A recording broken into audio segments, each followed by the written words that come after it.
On Christmas Eve in 1944, Sergeant André Goudet was planning an evening at the cinema in York with his English girlfriend. Unfortunately for André, the war had other plans.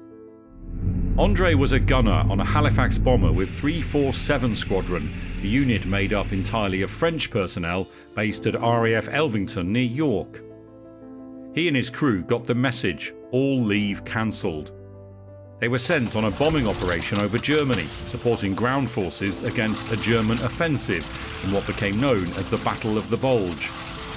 Their Halifax, L for Love, took off at 11:31 in the morning on Christmas Eve, and after 4 hours was above Essen-Mulheim, home to the huge Krupp's arms factory.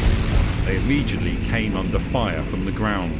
The Ruhr sky was the most explosive place in the world. The Germans had more than 30,000 anti-aircraft batteries around the factories and town.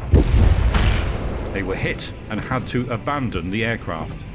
The pilot and co-pilot gave us the order to jump. I then disconnected the heating of my suit and my oxygen mask.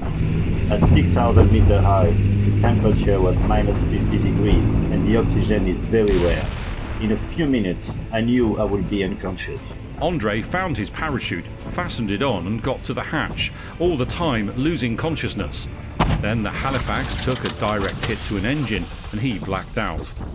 He fell 18,000 feet through explosions and fire. Then... Hey! Fuck off, Franzosen! He was lying on a desk in an office. His face and back hurt. Around him, people were speaking German, but he was alive. Somehow, he'd escaped the burning Halifax and his parachute had been deployed. Opening my eyes, I saw kids with noses pasted to a window, looking at me. An old German soldier, a poor guy who has been called up, was looking after me. André's first thoughts were for his girlfriend back in York and how he wouldn't be able to tell her their date was cancelled. I said to myself, the dream was over, and there will be no Christmas at night by the fireplace. André was sent first to a civilian prison where he found his flight engineer, Sergeant Francois Durand, the only other survivor of their 7-man crew.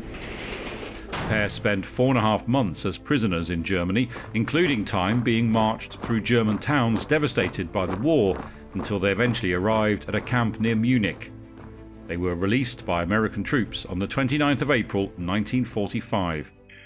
For nearly 7 decades, André and Francois rang each other on Christmas Eve to remember those they lost that night in 1944. André died in July 2017. He was 97.